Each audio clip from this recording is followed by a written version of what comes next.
boss.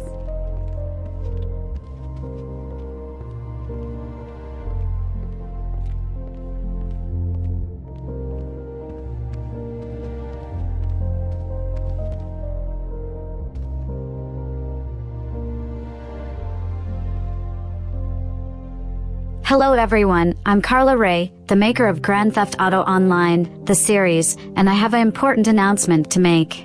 But first off, I would like to thank you all for loving and supporting my content. This really means a lot to me, and I will continue to make GTA Online videos with the best of my abilities. Gameplays, live streams, and most importantly, my Machinima series, as it's slowly growing to fame. Today, I want to discuss on my arc that I'm currently working on. The Cops vs. Tuners arc. And I know what you all might be thinking. Carla? What inspired you to create such an overwhelming arc like this? And I will tell you. I got my inspirations from the Fast and Furious movies, the Los Santos Tuners DLC, GTA San Andreas, and most of all, Liberty Speed created by a YouTuber named Midnight Club. He's mostly the reason why I wanted to create this storyline arc. And so I thought of merging all these four inspirations together into one, making the perfect arc merging with the Fast and Furious with Los Santos Tuners, San Andreas, and Liberty Speed. Returning to Midnight Club, his videos inspired me to create the Cops vs. Tuners arc when I was watching his videos. They were really amazing. And I was really looking forward to see a Liberty Speed Part 7, but sadly, it never went to fruition. He pretty much left his franchise a cliffhanger. I guess he's pretty much given up on his GTA projects. Which is why I took the liberty into creating my Octane Action/Drama GTA project. But in my version, that is. I will finish on what Midnight Club should have started. But in my version. And trust me, I leave no cliffhangers. No disrespect to the YouTuber, I mean no offense. But I wish he continued on with his projects. Who knows? Maybe he might return to do his content. We'll just have to wait and see. The next topic I wanted to discuss is the Cops vs. Tuners main antagonist, Chief Sergeant John Hopkins. And I know you all be asking, Carla? What inspired you to create Hopkins? And I'll answer that for you. Chief Sergeant Hopkins is a character inspiration from Midnight Club's videos, Liberty Speed. As he's the chief of police in Liberty City. I don't know what his name is, but all I know, that in parts 2, 3, 4, and 5, he serves as the show's main antagonist, giving the street racers a hard time.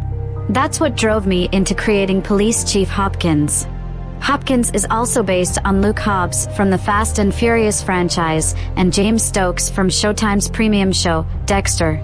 And so I combined those three into one, forming a dangerous mix.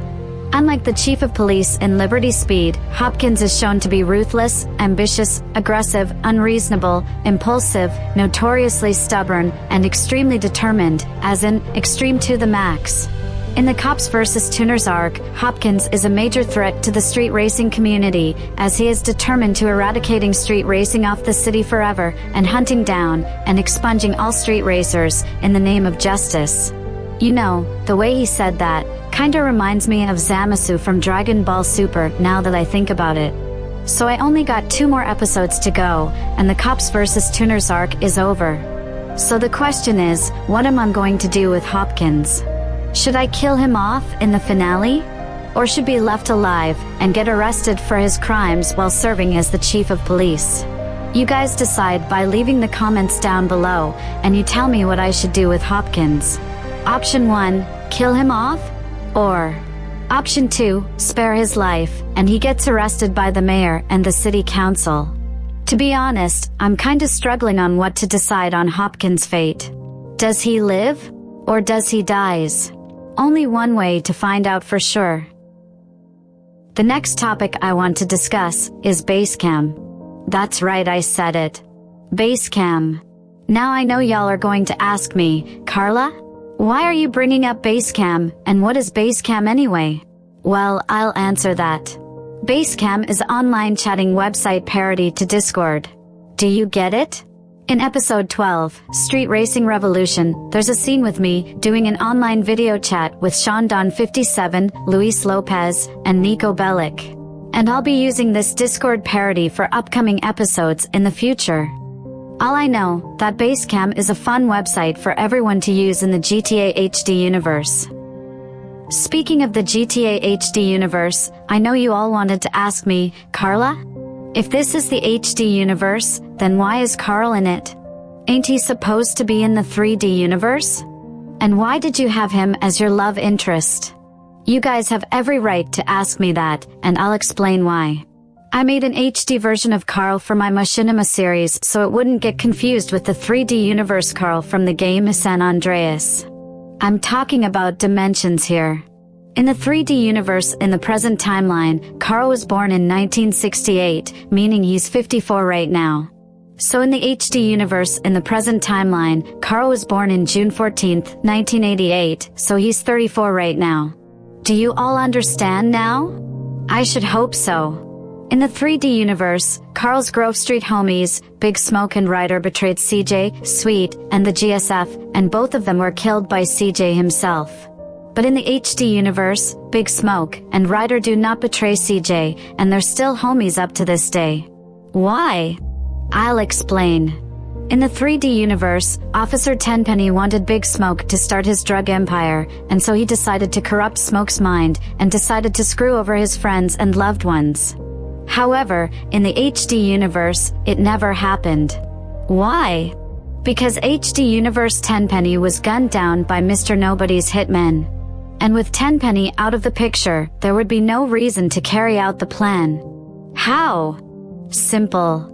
Tenpenny and Pulaski were secretly being investigated by a police officer named Officer Ralph Pendlebury, who was working undercover for internal affairs.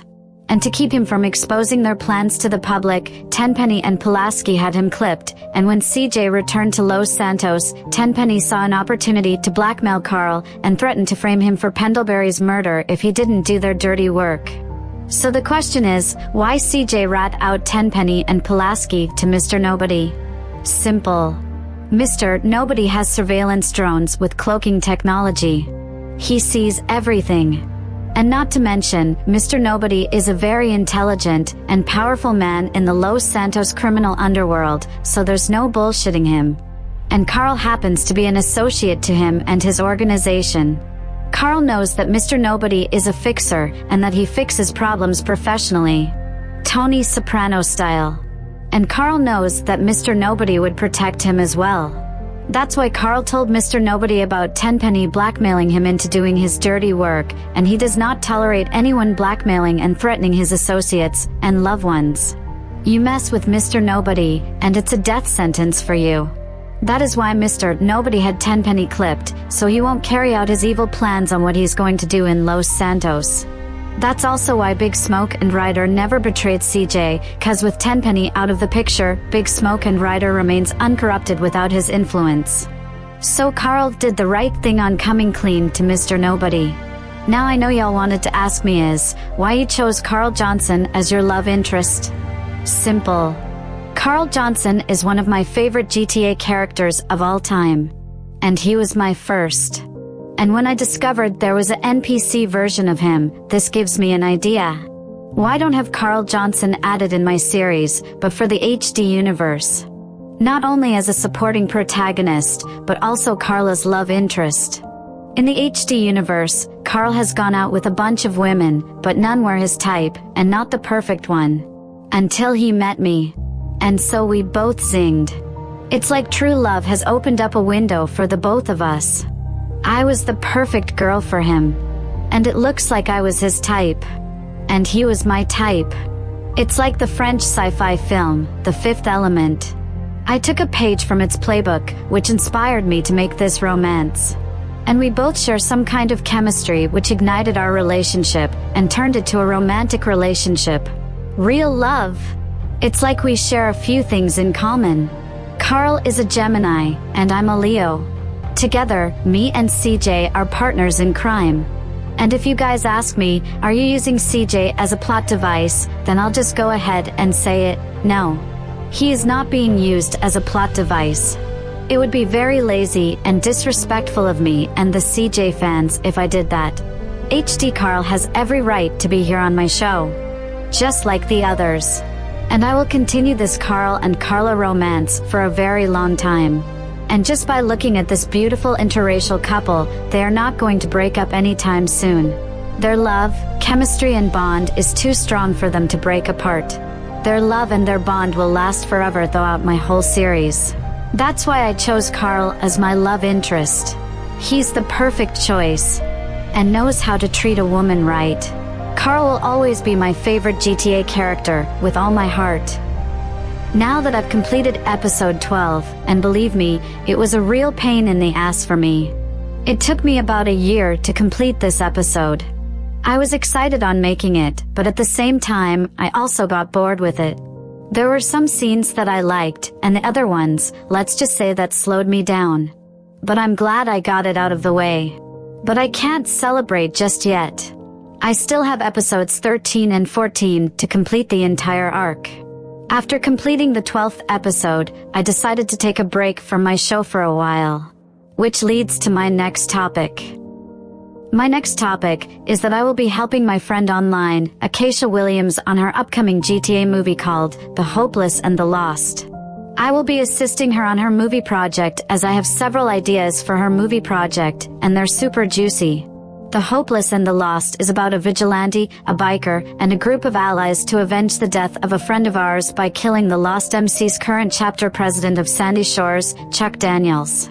He will be the main antagonist in her film, as I will have a role in her movie, as well as I will serve as the secondary protagonist, while Ashley and Brian are the two main protagonists. I don't want to give out too much detail on Keisha's movie. I can only tell you this: Chuck Daniels murdered Ashlyn because she was transgender. That's right. He's a transphobic bigot. And we are about to avenge her death in her upcoming movie. I will be helping Keisha on the script, and help create a few scenes with her behind the scenes. This should be fun.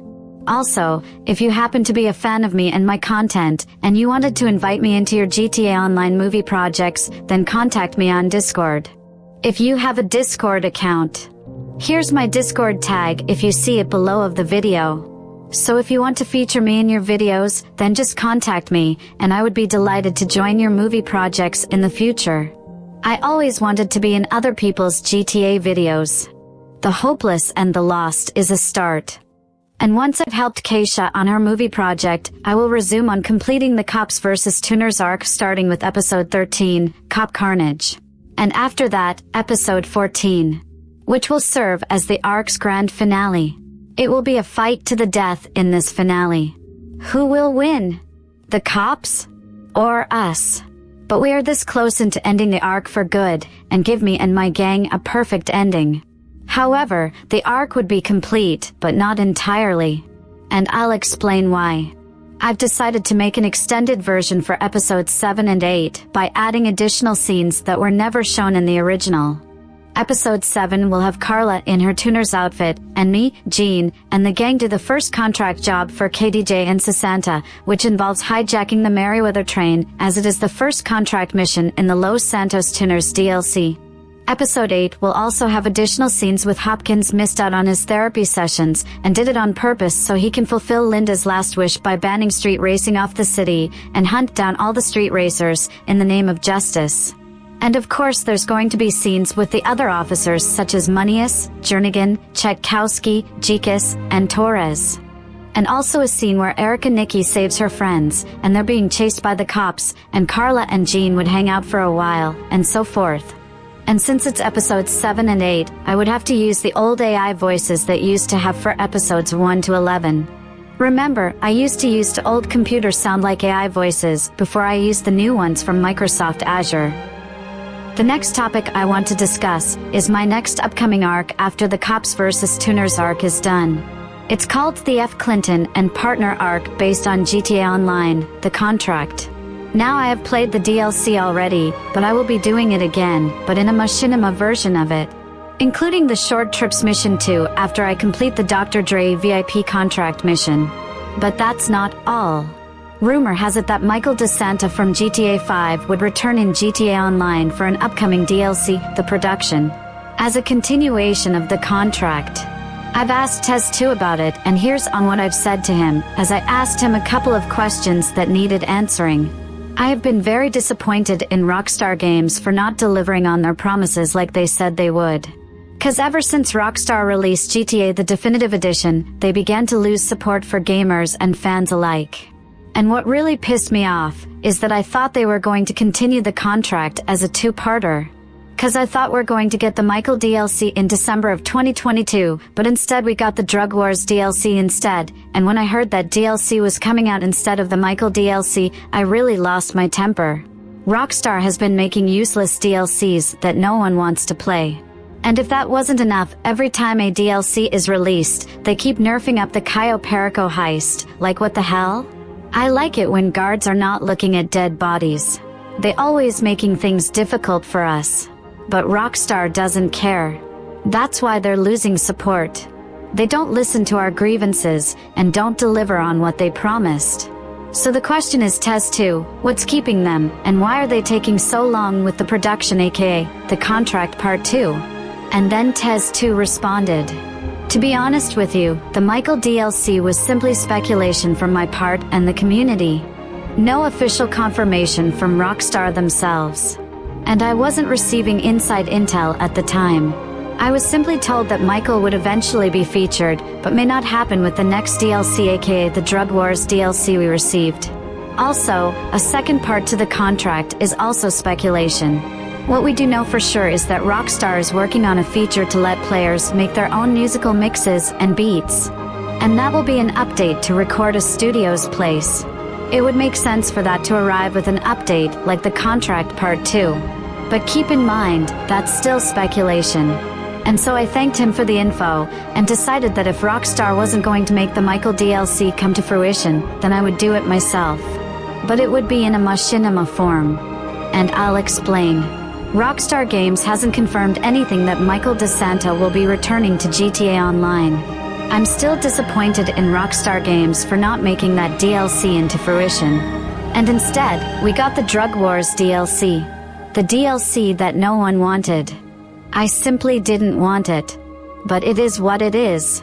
So if Rockstar Games won't feature Michael's return, then I will. I will add him onto my series as our next VIP client for the F. Clinton and partner arc in the future. I will make Michael return, but it will be in a fan-made version, I'm afraid, but it will still be enjoyable to all GTA Online fans and players all over the world. So I decided that my upcoming arc will be a two-parter instead. Each part of the arc will feature 6 episodes on both parts. Part 1 will have 6 episodes, and Part 2 will have 6 episodes. That counts up to 12 episodes for this overwhelming upcoming arc, but with 2 parts. The F. Clinton and partner arc, Part 1, VIP client, Dr. Dre. And 2, the F. Clinton and partner arc, Part 2, VIP client, Michael DeSanta. So this will be the biggest and longest arc ever. And it will be 10 times better than the Cops vs. Tuners arc. The F. Clinton and partner arc will be the second arcade that I will ever make. So again, if Rockstar won't reprise Michael in GTA Online, then I will. But in a fan-made version. After all, my series is fan-made. And a machinima series as well. Now I know on what you're thinking. Carla, do you have an idea or a plan for the F. Clinton and partner arc, Part 2? So the answer is, yes, I do. And it's one hell of an idea. Part 2 will be taking place 3 weeks later after the events of Part 1, with Dr. Dre got his phone back, and Johnny Guns put behind bars for espionage and attempted murder. Franklin Clinton informs Carla Rey, my protagonist, that we got another VIP client, and that client is Franklin's mentor and friend, Michael DeSanta. As he is now the executive producer of Richards Majestic, with Solomon Richards by his side as equal partners in the cinema industry. Michael informs Franklin and Carla that they are making a sequel to 2013's Meltdown. But the problem is, the production is being halted at the moment. And it's worse, the original actor from the first Meltdown film, Milton McElroy, has landed into a coma after he got into a serious accident, which forces the production to replace his character Dylan with a new character, Dylan's younger brother, Elliot, played by actor David Upstein. But that's not all. Richards Majestic hasn't made a good movie since 2013, and the studio is in financial trouble once again. Not to mention, their upcoming movie has a deadline, and if it's not finished by the end of the year, the studio would go out of business, and would be shut down, forever, and turned it into something else, something far more worse. And if it's not bad enough, the cast for Meltdown 2 are in grave danger, as someone from outside the studio is sending out hitmen to take out the celebrities, infiltrators harassing and scaring off the crew members, causing the production to be delayed even further. So Michael asked Franklin and Carla to investigate on who's sabotaging the production of Meltdown 2. They'll have to do some serious sleuthing and hacking skills into finding out who's behind this treachery and the unsolved mystery of Milton's accident. Together, Carla, Franklin, and Michael will team up together to find and track down our mysterious antagonist, protect the celebrity cast, and save the production of Meltdown 2 before it's too late. With the help from Carla's cousin, Daisy Lauren, Imani, Carl Johnson, Dr. Sherry Baker, and Lamar Davis. So the fight to save the production is on. That's my idea for the second part of the F. Clinton and partner arc. The return of Michael DeSanta, protecting the celebrities, saving the production of Meltdown 2, and tracking down our mysterious antagonist for causing so much problems for us. Only one way to find out. As I am determined to make my idea into a reality on YouTube and social media. When I showed Tez 2 my trailer posters, he really loved them. And like I said before, if Rockstar Games won't make the second part of the contract part 2 with Michael DeSanta as the next VIP client, then I will do it. And that's a promise. Turn part 2 into a machinima. And in response, Tez 2 says, "Unfortunately, I don't think Rockstar would come up with a Michael DLC anytime soon." And I responded, just as I thought. Well, it looks like it's up to me. I will deliver a promise to the fans on part 2 then, but in a machinima series form. And I will make good on that promise. No matter how long it takes me, I will deliver. The next topic I want to discuss is Devin Weston. I've been doing some digging online, and watching several lore videos that Devin Weston is actually dead. But I think otherwise. When I played the GTA 5 storyline, I realized that the car didn't explode all the way. The trunk didn't explode with the car. And on Weasel News, they said that Devin Weston's body was never found nor recovered. So this gave me an idea. What if Devin Weston survived the explosion and went into hiding for almost a decade to exact revenge on Michael, Franklin, and Solomon Richards? And he will stop at nothing to have them dead by sending a group of gangs to take them out and have the movie production delayed, so that way, the movie studio would go out of business forever and he would step out of the shadows and will have the studio torn down so he can do what he tried to do a long time ago, developing the area for condos. That's right. Devin Weston will be the main antagonist for the F. Clinton and partner arc part 2. Michael, Franklin, and Trevor should have put some bullets in him when they had the chance. But they had to lock him in a trunk and push the car in the bay and watch it explode. That's how Devin survived. Well, it's about time we finished him off for good. And to make sure he stays dead this time. I can't wait to make this happen and add it onto my show. This is going to be a blast.